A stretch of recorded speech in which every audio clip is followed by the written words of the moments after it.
आपने खुद ही ने कह दिया, अंत भला तो भला। राजनीतिक क्षेत्र में मनभेद और मतभेद, इन दोनों के बीच में फर्क हमेशा महसूस कर लेना चाहिए। हाँ। बहुत संभव है कि अलग अलग सोच होती है, अलग अलग व्यक्तित्व होते हैं, इसलिए मतभेद हो सकते हैं और मतभेद रहे हैं, लेकिन मनभेद नहीं होने चाहिए थे, यही हम सबकी कामना थी। और स्थिति जैसी लग रही है उसमें एक सब सुचारू रूप से सारी चीजें चलेंगी, एक एकाग्रता के साथ और एकजुट होकर सब लोग आगे काम करेंगे, ऐसा सब स्पष्ट हो रहा है। पर दो चीजें बताइए, एक तो ये कि स्टेट में विपक्ष में बैठने की बात हो रही है शिवसेना की तरफ से, और सेंटर में अनिल देसाई साहब का नाम जो है वो उस पर जोर दिया जा रहा है। यहां खबर ये है कि नरेंद्र मोदी साहब सुरेश प्रभु जी को जो है वो मंत्री बनाना चाहते हैं, तो ये क्या सब अब ठीक से हो जाएगा?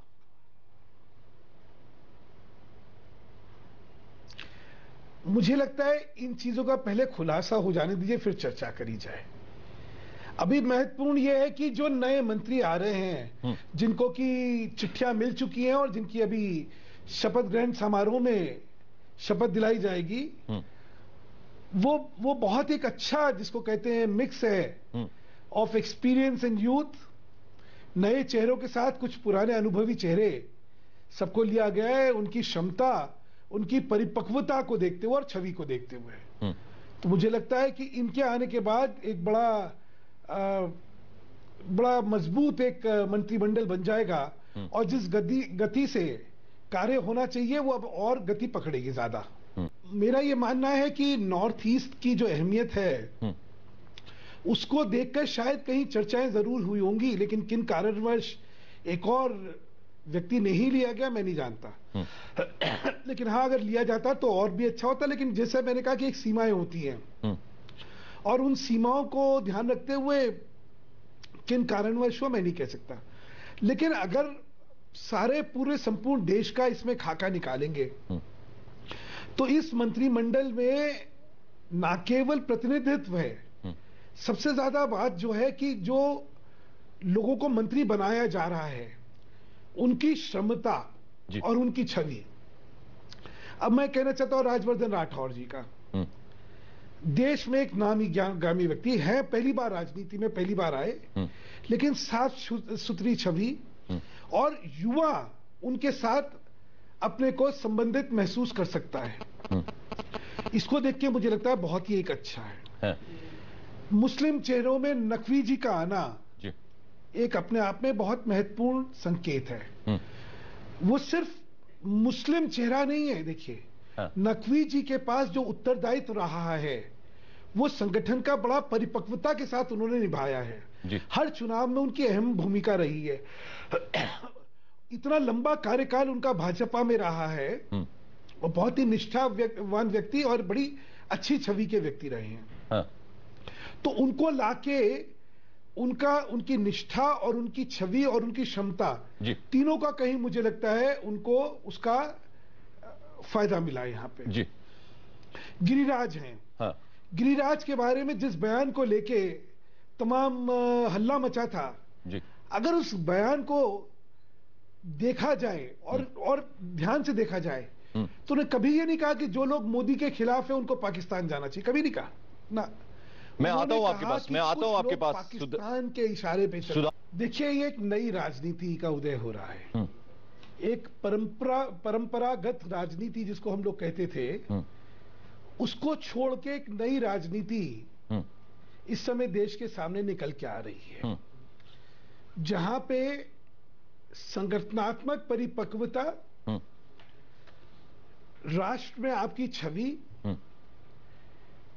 क्षेत्रीयता का एक उसमें जरूर ख्याल इसलिए रखना जरूरी होता है क्योंकि ये कहीं ये भावना ही ना आए कि देश के इस भाग्य का प्रतिनिधित्व नहीं कराया गया है।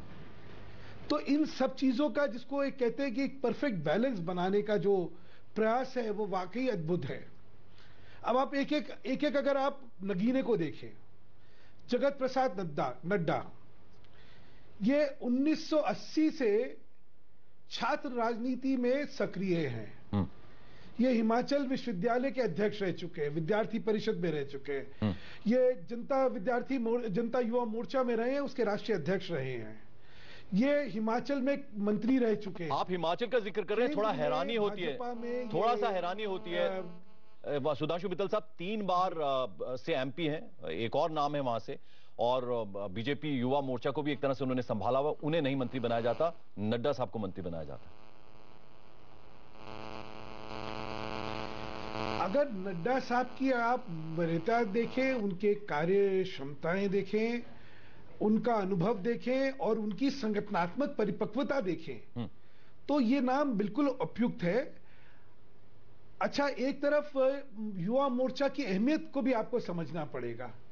भाजपा में युवा शक्ति के लिए एक जगह रहे ताकि राजनीति में ये ग्रूविंग ग्राउंड बने, यहां से लोग निकल के आगे बड़े उत्तरदायित्व लें, इसलिए युवा मोर्चा का एक बहुत अहम भूमिका रहती है। उसके अध्यक्ष हैं अनुराग ठाकुर, तो ये कहना कि ऐसे व्यक्ति का उपयोग नहीं हो रहा, ये तो मतलब कहीं नहीं है, बहुत अच्छा उपयोग हो रहा है। और मैंने जैसा कहा कि हिमाचल एक छोटा राज्य है, यहां पे ये भी तय करना पड़ता है कि वहां से प्रतिनिधित्व कितना करवाना है। तो उसमें जगत प्रसाद नड्डा अपने आप में बहुत परिपक्व है, और उम्र भी बहुत ज्यादा नहीं है, 55 साल 54 साल के आसपास की उम्र है जी। युवा है इस मामले में, तो मुझे लगता है बहुत ही उपयुक्त उनका। चलिए, और देखिए, नेतृत्व जो है वो तैयार कैसे करा जाता है। जिन लोगों की साफ सुथरी छवि है, जिनके अंदर क्षमता दिख रही है, क्षमतावान लोग हैं, देश में जिनका आकर्षण है, और जिनको जनता ने जिता के भेजा हो, उनको जब आप उत्तरदायित्व देंगे तभी तो नेतृत्व संवरेगा।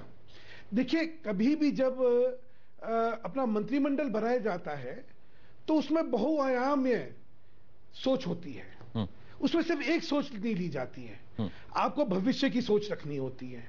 आपको अभी जैसे सुमित जी कह रहे थे कि प्रशासनिक क्षमताएं, अब देखिए प्रशासनिक क्षमताओं में गोवा से मुख्यमंत्री रहे मनोहर पारिकर, अब भूतपूर्व, आज हिंदुस्तान की राजनीति में जिन चंद लोगों का नाम लिया जाता है सुशासन से जुड़ा हुआ, उनमें मनोहर पारिकर का नाम है।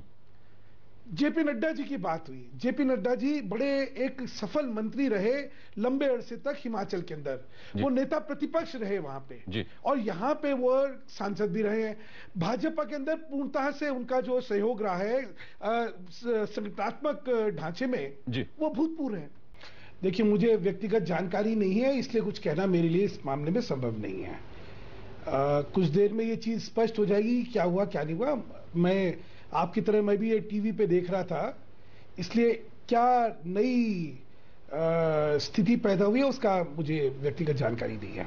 नहीं, पर अभी जिस तरह की खबरें आ रही हैं, 4 बजे बैठक है, विपक्ष में बैठने की बात शिवसेना लगातार कर रही है, यानी गतिरोध बना हुआ है। क्या वो बना रहेगा आगे भी, या कोई सोल्यूशन, कोई बीच का रास्ता निकल कर आएगा? मुझे तो अपना लगता है कि जो राजनीतिक स्थितियां हैं उनमें ये गतिरोध टूटेगा, और कहीं ना कहीं कुछ ना कुछ सोल्यूशन जरूर इसमें निकलेगा, निकलना भी चाहिए। सुधांशु जी, मैं एक चीज जानना चाहूंगा, आप लोगों ने शिवसेना के साथ गठबंधन तोड़ा, महाराष्ट्र में अनंत गीते को दिल्ली में मंत्री बनाकर रखा, पिछले 10 दिनों के साथ बातचीत चल रही है, 19 तारीख को रिजल्ट आए थे, 10 से ज्यादा दिन हो गए हैं, शिवसेना के साथ बीजेपी की बातचीत नहीं बन पाई। चीजें मैं पर्सपेक्टिव में इसलिए रख रहा हूं ताकि आप मेरा सवाल समझ सकें।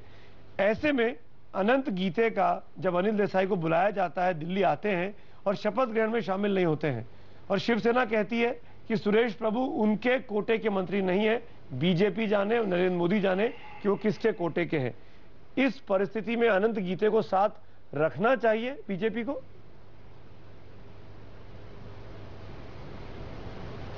सुमित जी, जब तक कि तलाक नहीं हो जाता तब तक जो है संबंध बने ही रहते हैं, तो इसलिए अभी मुझे लगता है इसके विषय में कुछ कहना और तीखी टिप्पणी करना शायद राजनीतिक तौर पर। महाराष्ट्र में तो तलाक हुआ सुधांशु भाई, माफी चाहता हूं। दूसरी बात यह है कि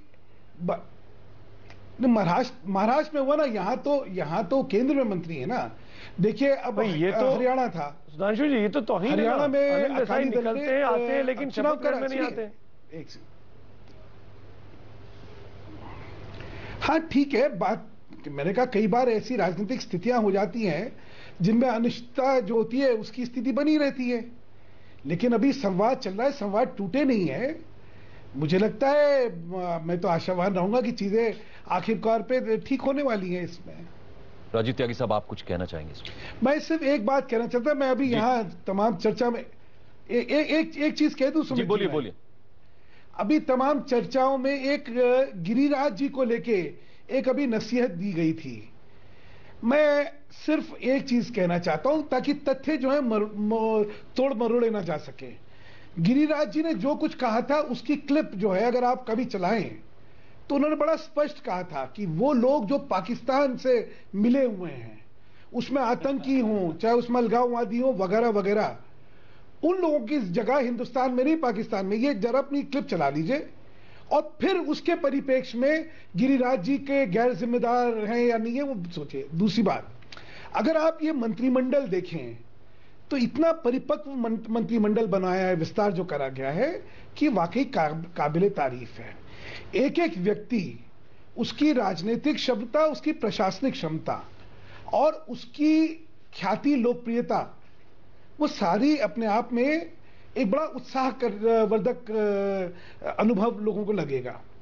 इसमें युवा हैं, इसमें अनुभवी हैं, इसमें हर तरह का जिसको कहते हैं मिश्रण होना चाहिए राजनीति में, वो है जी। और मैं बधाई देना चाहता हूं प्रधानमंत्री जी को कि उन्होंने एक देश के सामने एक बड़ी आशावान स्थिति और एक आशावान चित्रण करा है जिससे कि लोग बड़े उत्साह से। चलिए सुधांशु मित्तल साहब, आपने अपनी बात कह ली, आपने गिरिराज सिंह जी की बात की, उस पर हम टिप्पणी ले लेते हैं। राजीव त्यागी साहब की यहाँ से हमारे साथ कांग्रेस नेता है और साथ ही साथ मंत्रिमंडल जिस तरह का शपथ ग्रहण समारोह हुआ, जो मंत्री बनाए गए, उस पर भी टिप्पणी ले लेते हैं। राजीव त्यागी साहब, देखिए, जब कांग्रेस के बारे में बात भारतीय जनता पार्टी के लोग बात करते थे तो कहते परिवारवाद की राजनीति कांग्रेस करती है। अब जयंत सिन्हा किस परिवार से है? महाराष्ट्र में पंकजा मुंडे किस परिवार से हैं? अनुराग ठाकुर किस परिवार से हैं? क्या ये परिवारवाद की राजनीति नहीं है? क्या भारतीय जनता पार्टी वही राजनीति नहीं करने का काम कर रही जिसके लिए हमें क्रिटिसाइज करती थी? तो ये प्रश्नों का जवाब देर सवेर, मैंने कहा ना, बादल छटेंगे प्रोपेगेंडा के। अनुराग ठाकुर को मंत्री नहीं बनाया गया, नहीं मंत्री नहीं बनाया गया, लेकिन सांसद तो है ना, सांसद तो है ना। आप देखेंगे कि दुष्यंत जी जो है राजस्थान में वो सांसद हैं और उनकी माता जी मुख्यमंत्री हैं राजस्थान में, वो परिवारवाद नहीं है। एक तो देखिए, अभी भारतीय जनता पार्टी का हनीमून पीरियड है और उस हनीमून पीरियड से जब लोग बाग बाहर निकलेंगे, बादल छटेंगे, तो निश्चित रूप से लोग बाग प्रश्न पूछेंगे, महंगाई पर, काले धन पे पूछेंगे। मैं बड़ा सम्मान करता हूं सुधांशु मित्तल जी का, मैं दुआ करता हूं कि मोदी जी इनकी प्रतिभा से कायल होकर के इनको भी मंत्रिमंडल में जगह दें, तो मुझे खुशी होगी। मैं तो ये कहूंगा सुधांशु जी, कम से कम वो काला धन वापस आ जाए तो 15 लाख रुपए मेरे तो दिलवा दीजिए, जो मोदी जी ने प्रॉमिस किया था। क्योंकि काले धन के मामले पे मोदी जी जिस तरह से ही मैन और स्पाइडरमैन की भूमिका में थे चुनाव के दौरान में, आज वो मिक्की माउस का खेल खेल रहे हैं काले धन के मामले में। तो ये चिंता का विषय है। चिंता का विषय इसलिए कि प्रधानमंत्री महोदय ने ये वादे किए थे महंगाई कम करने के, क्योंकि उनके इशारे थे चुनाव प्रचार के दौरान में। महंगाई बढ़ी या महंगाई घटी? आज आलू जो है 40 रुपए किलो है, सेब से महंगा टमाटर है, तो निश्चित रूप से गरीब आदमी की रोटी जो है वो आलू से खाई जाती है। तो आलू पे तो सुधांशु मित्तल जी कम से कम कुछ काम करिए जिससे कि लोगों को कुछ राहत मिले, मिडिल क्लास को कुछ राहत मिले। मित्तल साहब, जवाब दे दीजिए आप राजीव त्यागी जी को। मैं बड़े विनम्रता से एक चीज कहना चाहता हूं राजीव जी से। राजीव जी, एक कहावत थी कि खिसियानी बिल्ली खम्मा नोचे। आपकी सारी भाषा, आपकी सारी कथन को अगर देखें तो सिर्फ उसमें वही एक निकल के आ रहा है। मैं बोल लूं, मैं खत्म कर लूं, मैं बीच में नहीं टोकता। पहली बात, आपने बतलाया काले धन का। काले धन में तो जो काम हुआ वो अभूतपूर्व काम है। 2 साल तक जो आपके पास जानकारी थी आपने देने की जरूरत ही नहीं सोची। यहां आते 1 महीने के अंदर पहली कैबिनेट मीटिंग में एसआईटी बन जाता है, 1 महीने में एसआईटी को दे दी जाती है और उसके आगे काम चलता रह रहा है। तो वो छोड़िए, एक बात आगे चलता हूं मैं आपकी बात। अभी आपने कहा कि साहब 15 लाख रुपए, मैंने अजय माखन जी को नेशनल चैनल पे मैंने चुनौती दी थी जिसके बारे में किसी ने चुनौती स्वीकार नहीं करी। नरेंद्र मोदी जी का बयान दिखा दीजिए या भाजपा का जो घोषणा पत्र है वो दिखा दीजिए जहां पे 15 लाख रुपए और 100 दिन दोनों जो आप लोग असत्य का इस्तेमाल कर रहे हैं वो सामने आ जाए तो बहुत अच्छा हो जाएगा। आगे चलते हैं। अब जो काम इस समय मोदी, अभी आपने महंगाई की बात करी, आप जानते हैं पिछले 5 साल में महंगाई का सूचक अंक अगर देखें तो आज तक के सबसे निम्न स्तर पर राजीव जी पिछले जवाब 5 आपका, साल जल्दी। में है वो। जी बिल्कुल, शायद बोलिए आप देखते नहीं होंगे इसलिए मैं कह नहीं सकता।